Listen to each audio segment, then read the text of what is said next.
Sir, ಈಗ ಪ್ರತಿಭಟನೆ ನೀವು ಮೊನ್ನೆ ಏನು ಸಾಕಪ್ಪ ಸಾಕು ಸರ್ಕಾರ ಅಂತ ಒಂದು ಪ್ರತಿಭಟನೆ ಮಾಡಿದ್ವಿ, ಅದರ ವಿರುದ್ಧವಾಗೂ ಕೂಡ ಒಂದು ಎಫ್ಐಆರ್ ಆಗಿದೆ ಅವರ ಮೇಲೆ ಅಲ್ಸೂರ್ಗೇಟ್ ಪೊಲೀಸ್ ಸ್ಟೇಷನಲ್ಲಿ.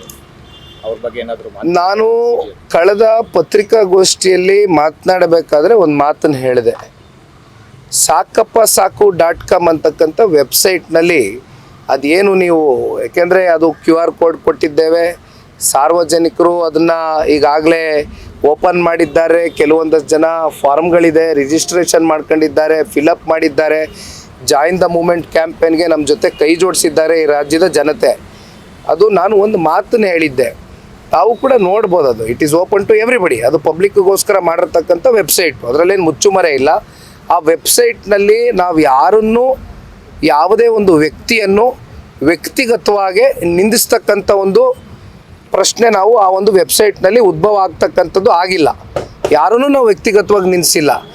ಯಾವ ಸರ್ಕಾರದ ಸ್ವಪಕ್ಷೀಯ ಒಂದು ಸಚಿವರುಗಳಿದ್ದಾರೆ ಅವರ ಸ್ಟೇಟ್ಮೆಂಟ್ಗಳು ಸರ್ಕಾರದ ವಿರುದ್ಧವಾಗಿ ಕೊಟ್ಟಂಥ ಒಂದು ಸಂದರ್ಭದಲ್ಲಿ ಇವೆಲ್ಲವೂ ಕೂಡ ನಿಮ್ಮ ಪೇಪರ್ ಆರ್ಟಿಕಲ್ಸ್ ಮೂಲಕ ಎಸ್ಟಾಬ್ಲಿಷ್ ಆಗಿರ್ತಕ್ಕಂಥ ಸ್ಟೇಟ್ಮೆಂಟು, ಯಾವ್ಯಾವ ಪೇಪರಲ್ಲಿ ಯಾವ್ಯಾವ ದಿನಾಂಕ ಅವ್ರ ಸ್ಟೇಟ್ಮೆಂಟು ಬಂದಿದೆ ಅಂತಕ್ಕಂಥದ್ದು ಎಲ್ಲವೂ ಕೂಡ ವಿವರಣೆ ಕೊಟ್ಟಿದ್ದೇವೆ. ಅದನ್ನು ಹೊರತುಪಡಿಸಿ ಇಲ್ಲಿ ಯಾರನ್ನೂ ತೇಜಾವಧೆ ಮಾಡ್ತಕ್ಕಂಥದ್ದಾಗಲಿ ಯಾರನ್ನೂ ನಿಂದಿಸ್ತಕ್ಕಂಥದ್ದಾಗಲಿ ನಮ್ಮ ವೆಬ್ಸೈಟ್ನಲ್ಲಿ ನಾವು ಮಾಡಿಲ್ಲ. ಆದರೂ ಕೂಡ ಅತ್ಯಂತ ಭಾಳ ಹಾಸ್ಯಾಸ್ಪದ ಇದು. ಒಂದು ಯಾರು ಇಲ್ಲಿ FIR ದಾಖಲಾಗಿರ್ತಕ್ಕಂಥದ್ದು ಯಾರ ಮೇಲೆ ಅಂದರೆ ವ್ಯಕ್ತಿ ಮೇಲಲ್ಲ, ವೆಬ್ಸೈಟ್ ಮೇಲೆ FIR ದಾಖಲಾಗಿದೆ. ವೆಬ್ಸೈಟ್ ಮೇಲೆ FIR ದಾಖಲಾಗಿದೆ. ಸಾಕಪ್ಪ ಸಾಕು .com A1. ಇದು ಕಾಂಗ್ರೆಸ್ನ ಸಂಸ್ಕೃತಿ, ಕಾಂಗ್ರೆಸ್ನ ಮನಸ್ಥಿತಿ. ಕಾಂಗ್ರೆಸ್ನ ಸಂಸ್ಕೃತಿ, ಕಾಂಗ್ರೆಸ್ನ ಮನಸ್ಥಿತಿ ಹೇಗಿದೆ ಅಂದರೆ ಈ ರಾಜ್ಯದಲ್ಲಿ ಟಾರ್ಗೆಟ್ ರಾಜಕಾರಣ.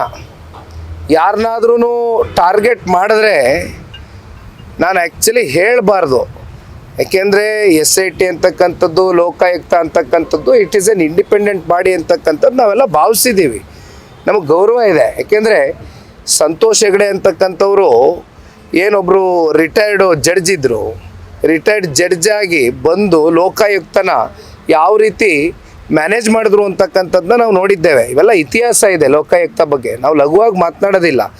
SIT ಬಗ್ಗೆ ನಾವು ಲಘುವಾಗಿ ಮಾತನಾಡೋದಿಲ್ಲ. ಆದರೆ ಯಾವ ರೀತಿ ಸರ್ಕಾರ ಅವ್ರ ಮೇಲೆ ಒತ್ತಡಗಳನ್ನ ಏರಿ ಯಾವ್ಯಾವ ಹಂತದಲ್ಲಿ ಯಾರ್ಯಾರನ್ನ ಯಾವ್ಯಾವ ರೀತಿ ಟಾರ್ಗೆಟ್ ಮಾಡಿ ಟ್ಯಾಕಲ್ ಮಾಡಬೇಕು ಎಲ್ಲವೂ ಕೂಡ ಕಳೆದ 2 ವರ್ಷದಿಂದ ನಿರಂತರವಾಗಿ ಮಾಡ್ಕೊಂಡು ಬರ್ತಾ ಇದ್ದಾರೆ. ನಮ್ಮ ನಾಯಕರಾದಂಥ ಕುಮಾರಣ್ಣ ಅವರು ಒಂದು ಮಾತು ಹೇಳಿದ್ರು, SIT ಅಂದರೆ ನಮ್ಮ ರಾಜ್ಯದಲ್ಲಿ ಹೇಗಾಗಿದೆ ಅಂದರೆ Shivakumar and Siddaramaiah investigation team ಲೆಕ್ಕಾಚಾರದಲ್ಲಿ ಇವತ್ತು ವರ್ಕ್ ಆಗ್ತಾ ಇದೆ. ಇದು ವಾಸ್ತವಾಂಶ. ಇದು ಟಾರ್ಗೆಟ್ ಮಾಡ್ಕೊಂಡು ರಾಜಕಾರಣ ಮಾಡ್ತಕ್ಕಂಥದ್ದು ನಿಜಕ್ಕೂ ಕೂಡ ಇದು ಯಾರಿಗೂ ಕೂಡ ಶೋಭೆ ತರ್ತಕ್ಕಂಥದ್ದಲ್ಲ. ಯಾಕೆಂದರೆ ಇವತ್ತು ಟಾರ್ಗೆಟ್ ರಾಜಕಾರಣ ಅಂತಕ್ಕಂಥದ್ದಕ್ಕೆ ಒಂದು ಅಡಿಪಾಯ ಹಾಕಿರ್ತಕ್ಕಂಥದ್ದು ಕಾಂಗ್ರೆಸ್ಸು ತೋರಿಸ್ಕೊಟ್ಟಿದ್ದಾರೆ. ಮುಂದೆ ಯಾವ ರೀತಿ ರಾಜಕಾರಣ ಮಾಡಬೇಕು, ಮುಂಬರ್ತಕ್ಕಂಥ ದಿನಗಳಲ್ಲಿ ಸರ್ಕಾರ ರಚನೆ ಮಾಡಿದ ಸಂದರ್ಭದಲ್ಲಿ ಬೇರೆ ಪಕ್ಷಗಳು ಯಾವ ರೀತಿ ಮತ್ತೆ ಆ ಟಾರ್ಗೆಟ್ ರಾಜಕಾರಣಕ್ಕೆ ಯಾವ ರೀತಿ ಹೋಗಬೇಕು ಅಂತಕ್ಕಂಥದ್ದು ಇವರೇ ಇವತ್ತು ತೋರಿಸ್ಕೊಟ್ಟಿದ್ದಾರೆ. ಆಗ್ಕೂಡ್ದಿದು ಪ್ರಜಾಪ್ರಭುತ್ವದ ವ್ಯವಸ್ಥೆಯಲ್ಲಿ ಭಾಳ ಇದು ಒಂದು ಕೆಟ್ಟ ಮನಸ್ಥಿತಿ. ಸರ್, ಇನ್ನೊಂದೇ ಒಂದು, ನಿಮ್ಮ ಒಂದು ಕುಮಾರಸ್ವಾಮಿ ಹೇಳಿಕೆಯ ನಂತರ ನನ್ನ ಹತ್ರ ಟನ್ಗಟ್ಟಲೆ ದಾಖಲೆ ಇದೆ ಅಂತ ಹೇಳಿದ ನಂತರ ಈಗ ಕಾಂಗ್ರೆಸ್ನವರು ನಾನೇ ಲಾರಿ ಕಳಿಸ್ತೀನಿ, JP ಭವನ್ ಅವ್ರಿಗೂ ಪಾದಯಾತ್ರೆಯನ್ನು ಮಾಡ್ತೀನಿ, ನಮಗೆ ಟನ್ಗಟ್ಟಲೆ ಲಾರಿಯನ್ನು ಹಾಕಿ ನಾವು ತಗೊಂಡ್ರೆ ನಾವೇ ಗವರ್ನರ್ ಆಫೀಸ್ಗೆ ಬಿಡ್ತೀವಿ ಅಂತ ಒಂದು ಹೇಳಿಕೆಯನ್ನು ಬಿಟ್ಟಿದ್ದಾರೆ. ಮತ್ತೆ ಶನಿವಾರ ಅವರು ಕೂಡ ಒಂದು ಪಾದಯಾತ್ರೆಯನ್ನು ಮಾಡ್ತಾ ಇದ್ದಾರೆ. ಜನತಾದಳ ಪಕ್ಷದ ಈ ಹೋರಾಟ ಕಾಂಗ್ರೆಸ್ನ ಸರ್ಕಾರಕ್ಕೆ ಎಲ್ಲೋ ಒಂದು ಕಡೆ ಒಳಗಡೆ ತಳಮಳ ಶುರುವಾಗಿದೆ. ಪಾಪ ಎದುರಿದ್ದಾರೆ. ಇವತ್ತು ಈ ರೀತಿ ಇಶ್ಯೂನ ಡೈವರ್ಟ್ ಮಾಡಲಿಕ್ಕೆ ಪಾಪ ಬಾಡಿಗೆಗೆ ದುಡ್ಡು ಕೊಟ್ಟು ಆ ಲಾರಿನ JP ಭವನಕ್ಕೆ ಕಳ್ಸೋದ್ ಬದಲು ಬೆಂಗಳೂರಿನಲ್ಲಿ ರಾಶಿ ಕಸ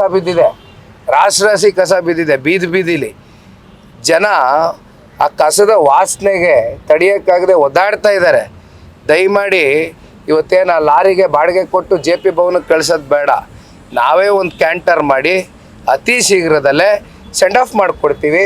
KPCC ಕಚೇರಿಗೂ ಕಳಿಸ್ತೀವಿ ಡಾಕ್ಯುಮೆಂಟ್ಸ್ನ ಒಂದು ಕ್ಯಾಂಟರಲ್ಲಿ, ಮುಖ್ಯಮಂತ್ರಿಗಳ ಕಚೇರಿಗೂ ಕಳಿಸ್ತೀವಿ, ಉಪಮುಖ್ಯಮಂತ್ರಿಗಳ ಮನೆಗೂ ಕಳಿಸ್ಕೊಡ್ತೀವಿ.